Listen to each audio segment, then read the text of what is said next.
Are we going to mention Neil Diamond today? Maybe.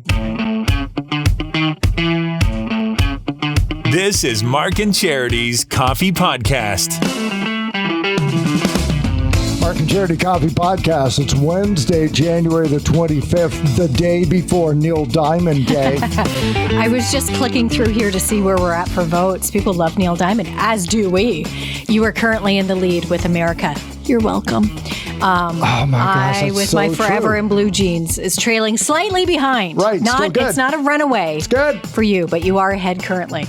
Neil Diamond turned 82 yesterday. He's our Throwback Thursday theme. Charity said, I'm going to use America. And I became the bratty kid who saw Charity playing with a toy I didn't want to play with and went over and yelled, mine! You had a physical reaction to that because you were pacing here trying to narrow down. You were naming all these songs for Neil Diamond. And yes, Sweet Caroline, the obvious choice. And that was the one we both went to first. But then it was kind of like, no, you know what? There's so many more we could use. So you were pacing. You're like, I don't know. You were throwing some titles out. And then, yes, I said America. And Mark literally stopped, looked at me. And as he just described, got that look on his face like, wait a minute. No, you can't have that. That one's mine. Oh, my gosh. No, you were like, no, that's so good. It is so good. So I gave it to you. We asked listeners. I relinquished the because we gave everybody as well, whether they wanted it or not, and they did, a 13-song montage of titles. You have to, right? So what songs should be on there? And that titles came flying in on social media and by text. And a lot of people thought my song was either going to be I Am I Said or September Morn, because I sing September Morn every September all the time. Well, you not just September, you sing it all the time. Anytime they let me. Which is, actually, they never let me. I do it anyway. But you've got me doing it now, too. Do you really? You hear me every so often here in the studio, like, September Morn. Oh, that's so good that you do that. But anyway, get your votes in. Winning songs coming up after the news at 8 o'clock tomorrow morning. Forever in Blue Jeans or America. It was fun to go through them. And nice job on the montage. Thank you. It wasn't my best work, but it's Neil. You Don't Bring Me Flowers actually did get me a little clamped, a little choked up when I heard that. It was because you included Barbara Streisand, not just Neil Diamond. So it was like a win-win. It was very good. I know. So and your good. brother loves traveling show, so that's good. Anyway, so thanks for that, everybody. Get your votes in. This morning, that was the third coolest thing on the show. It was a big show this morning. Any other show, that would have been the best thing of the month. Today, that was only the third best thing on the show. 1A and 1B. Yes, that's true. Two best things. Jen Berezowski back from refereeing the Women's Under-18 Hockey Championship. The juniors over in Sweden. Quinny West referee, the only Canadian to go. She just gave birth in October and was hoping to go over and make such a good impression that she could skate either the bronze medal game or, heaven forbid, the gold medal game. The goal was, to be on the ice for the final day. That's what you want. Gosh, you want, and gold medal game, great, but just to be on the ice that final day. That was the goal. Well, she finally got home, so we had a chance to check in with her because it's been a whirlwind. Yeah, what a whirlwind. Have you had a chance to catch your breath yet, honestly? Not really. No. I was away on a weekend at another Hockey Canada camp, so I just got home Sunday night, and yesterday was kind of recovery, but I still really haven't caught my breath yet. No. Wow. But can you put it into perspective? Can you look back and tell us what it meant to you personally and to your career? Yeah, pretty cool. That was definitely the goal going in. Hopefully that final game is really special. And moving forward, I mean, obviously that's great for my career. I'm hoping next year I get another higher level event, and hopefully we can move towards the senior level women's world at some point. Wow. Now, how early, I guess, or when did you know you would be reffing the gold medal game? Yeah, so they gave me semifinal day off, and so in your mind, it's like, okay, maybe this is good, and I'll be skating on the last day. Maybe today's just a rest day. But on the other hand, it's also gone the way that maybe you're just done skating for the tournament. So I was kind of on pins and needles that entire day. I watched the semifinals with my mom in the hotel room, and after the very final game, so like 10:30, 11 o'clock p.m., the assignments finally came out, and seeing my name there on that last game was really emotional and really awesome moments. I bet. Jen Berezowski, the referee that we spoke with before at the Women's U18 Hockey Championship, in which Canada won gold, hoping to have skated and called one of the final games, got the gold medal game. She of Trenton. Contacts that you made over there, were you really happy with the level of refereeing? Was it everything you'd hoped it would be for the sport? Yeah, for sure. I think there was some growing pains and coming together as a team throughout the week, getting everybody on the same page as far as standard goes. But it's also nice to get different perspectives from people that do different levels of hockey around the world. Overall, I think the coaches are really happy, and definitely some points for everybody moving forward. And coaches gave some good reviews and also had some good feedback. Well, here at home, it was amazing to watch you because I'll admit, after our chat, immediately Mark and I started pulling up stats and starting to pull up numbers and see who the refs were and what games you were in and where you were going to be. So to tune in on Sunday and see you, Jen, I'll admit myself, it was a little emotional. I was sitting there going, I was pointing to my husband. I'm like, that's Jen. There she is. She's on the carpet. She was in the game. Oh my God. Or freaking out. Did you hear? And that was just me.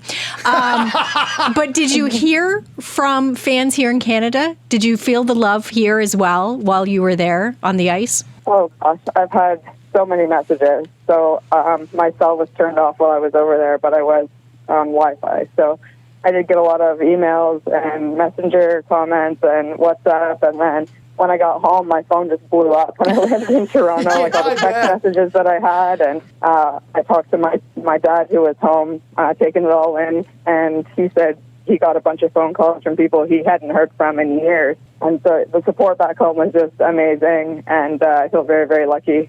Okay, so now when you say you've already done one hockey camp, how have things changed since you got home? Is the trajectory any different in your career, in your husband's career?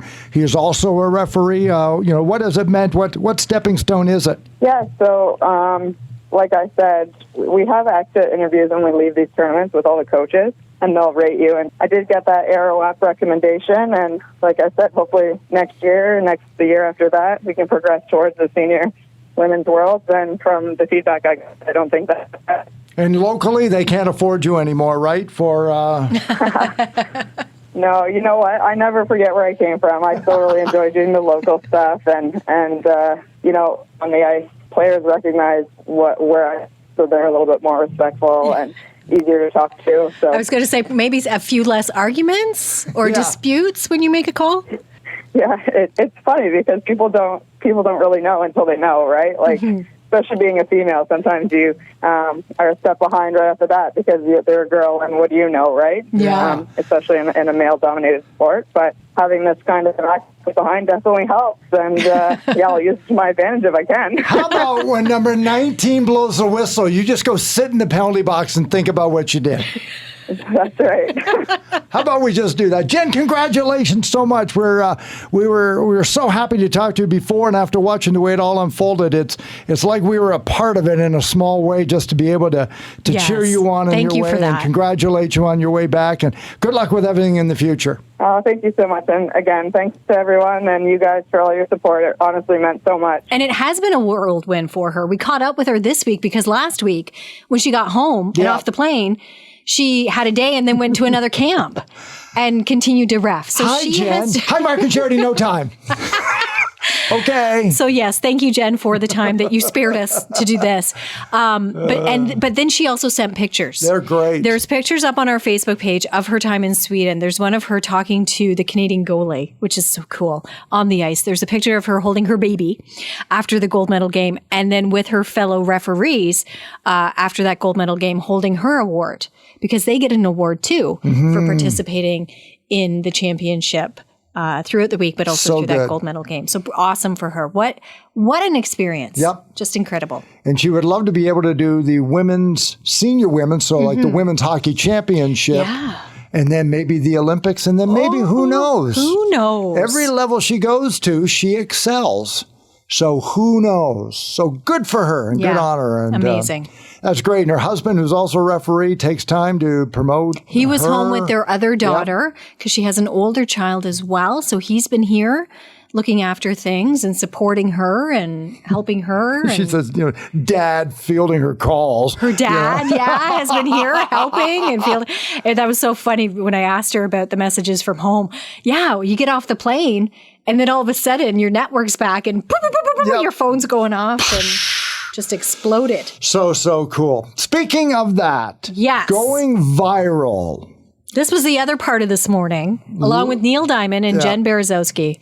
That was amazing. Liv Bratman is 4 years old, and as you're going to hear his mother, Hadas, speak so wonderfully, she's such a great storyteller, that when you're 4, it means you were born in 2019. Mm-hmm. So by the time anything's going on, you're in a pandemic. Yep. So his memories of anything in life, the most colorful, wonderful place in the whole wide world, is a grocery store.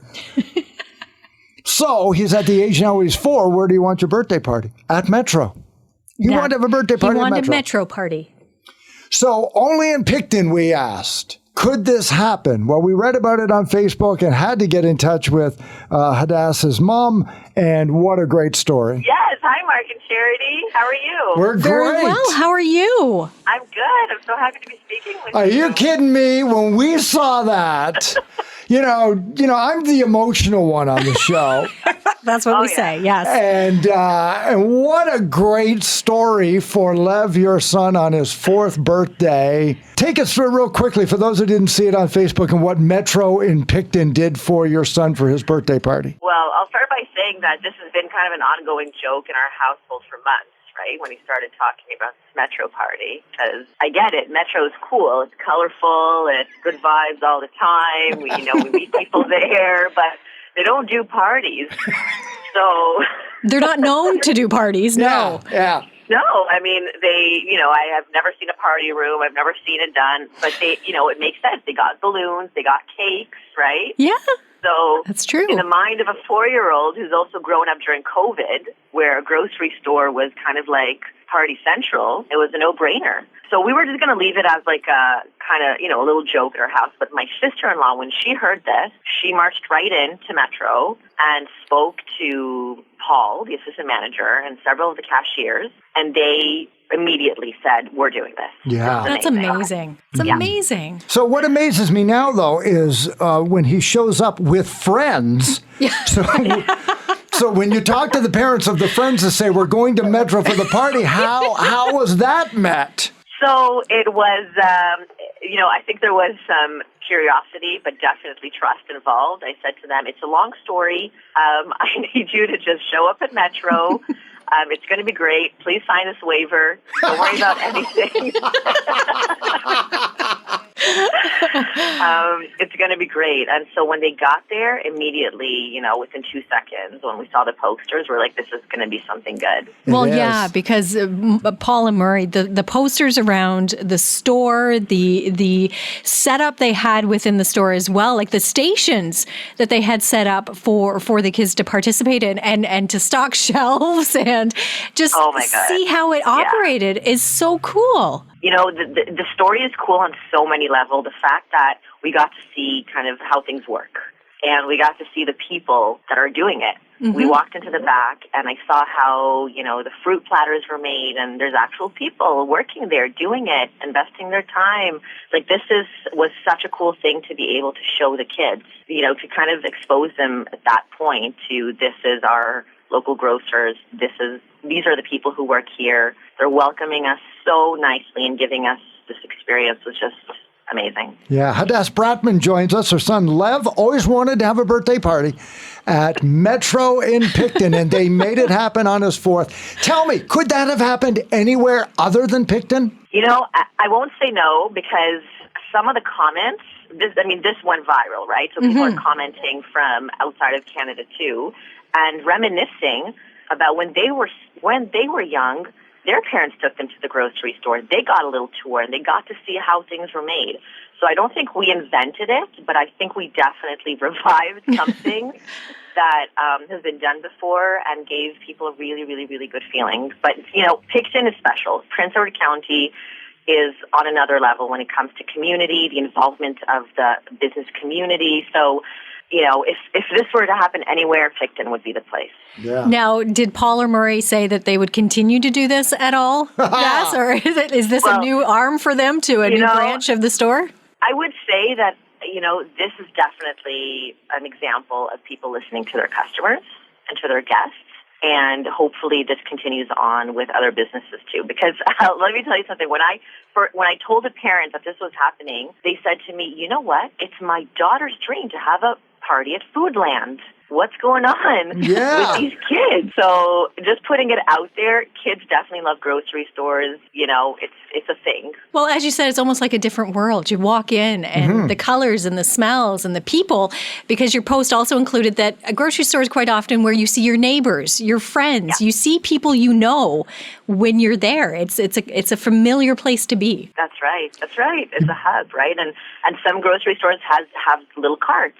Yeah. And things that are at the height of children. So it's great for them. It's a good place to be. You've been contacted by Metro head office yet to star in a commercial about this? Because this can't end here, right? Yeah. This is amazing. This is awesome. How do you not turn this into a commercial? I mean, my son is pretty cute. He could be the cutest spokesperson. Oh, he's adorable. And what did he take out of this? Yeah. So, to him, this was like not a big deal. This was happening in his mind the entire time.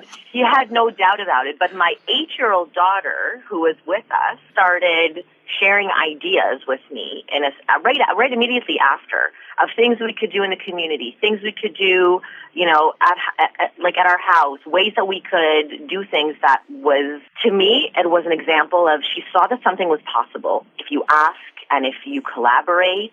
And so she started to ideate in that direction. And I thought that was just the coolest thing ever. What a great story. And if you haven't read this story, it's an entirety, because Hadas, this post was amazing that you shared with everyone on Facebook through the Prince Edward County Neighbors page. If you're not a member, join and have a look. And we've put it up on our Facebook page as well, because it's just a great story and a wonderful way for a community to come together. And what a way to celebrate for Lev. And he's already started a resume because he's got experience, I saw. I mean, he's a legacy, right? Yes, right. Who wouldn't want to hire him? So good. Hadas, thank you so much for your time this morning. Congrats on being a great mom and a great family. Oh, thank you. And thank you to you and Charity and to the entire Metro team. I love this story. All about it. Can't get enough of it. And it did trigger that conversation briefly we had about, as a kid, was there a place that brought you as much joy to have a birthday party? Where was that place? And I mentioned the birthday party at McDonald's. Right. When I was young, that was the place. And much like Lev, you got to go behind the scenes and you got to see how things were made and how they were kept and talk to people and do the drive-through. We still get a bit of that now on McHappy Day, which is a lot of fun. Yeah.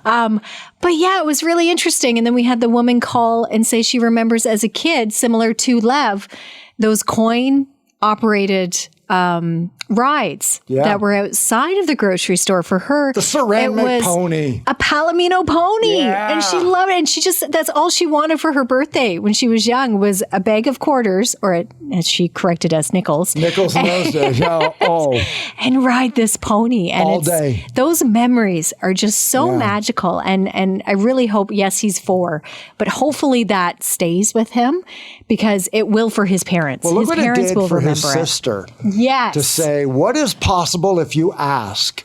What is possible if you collaborate? I always thought this would be cool, but I didn't think it was possible. Sure. You know what? It is possible. It is possible. The Just worst ask. thing that could happen was they say no. They say no, that's it. That's the worst thing. So what harm is it going to do to ask? Sure. So you take him anyway, and you take him grocery shopping that day, and you pick out your cake, and to him, that's the greatest thing. Yeah, there's your party. There's your party. Like they could still have done, but no, they stepped up and brought it. And I just think that's amazing. For me, amazing. Growing up in Windsor on Huron Line, there was a Kmart near us. And at the back of Kmart was a little cafeteria. You know those places, stores you used to have those? There used to be one in Zellers down here on Bell Boulevard for years. It had the coolest thing I'd ever seen. It had the metal tray rack where you would push your tray along. Yep. And I just thought that was the greatest invention, that I could get some food. We weren't terribly well off, so Mom made it clear that we never eat there. We don't pay for food like that. We eat at home. But I always looked at that and said, one day I want to go to the back of Kmart and I want to get a pop and a cheeseburger or a hot dog. Have lunch, and I want to eat in there. I thought that must be, I guess I would have thought at the age of 6 that that's what rich people do, or that's what lucky people do. How cool would that be? That day, if I could go eat in the back of Kmart, because I'm 6, that to me was the Disney World of Windsor, the back of Kmart. Because you're a kid, you don't know. Did you ever get to do it? I think I did, and I think I had a milkshake. Nice. And I tell myself I'd remember it forever, and now I'm not sure. And I'm not saying my mother would never let me do anything, but I was the youngest of 7. Right? That's what makes it special. We had lots of kids, so not everybody got anything they wanted. It was a unique thing to do, and as you just said, not everybody got to do it. So that's what makes it special. So Liv, way to go, man. That's just great that you got to experience. Well, that, and kudos to Paula Murray too. Yeah, the store manager and operator, because that's pretty awesome on their part too, because it would be very easy to say no. Yeah. And it would be very easy as a business owner to say, you know what, we really don't do that. Right. Here's some cupcakes to just maybe acknowledge, but that's not what they did. As you heard, like there were store signs, there were stations set up throughout the store to show them things, to teach them things, to have fun with them. They overhauled their staff room to give them a room to actually have the party in. They were there for 2 hours. Yep. You've got a group of kids like these, like 4-year-olds. 4-year-olds walking around your store. They went above and beyond. Well, it was incredible. I turned 16 in a few weeks, so and I might have it at Metro. Well, and now's the thing, right? Picton. Everybody's going to want a party at Metro. They're really going to have to come up with a plan here because, there's a part of me that's kind of like, that would be kind of cool to stock some shelves and go back in the butcher area and see how things are made and baked and cooked and cut and Good sliced. stuff. And it's pretty awesome. Also, today we're going to get a whole whack of snow as we're recording it. None here in the Quinte region yet, but it is to the west and moving its way east, and here it comes. So be aware of that tomorrow. Another snowstorm. We'll take a look at the bus situation, which may be an easy decision early. We don't know. Yeah. Hopefully you'll be able to make it in. I'm hoping you can, right? Because you live a ways away where the roads better be plowed. Yeah, if they're not, it's pretty dicey. Yeah, and safety above all. Exactly. And it's pickleball day tomorrow for me, for the YMCA. So there's a lot going on. Big day. A lot going on. And make sure you take some time today to vote for your favorite Neil Diamond song of the two, Forever in Blue Jeans or America. Write in votes if you want, but we're going to ignore them. And join us tomorrow morning on 95.5 Hits FM. Have a great day.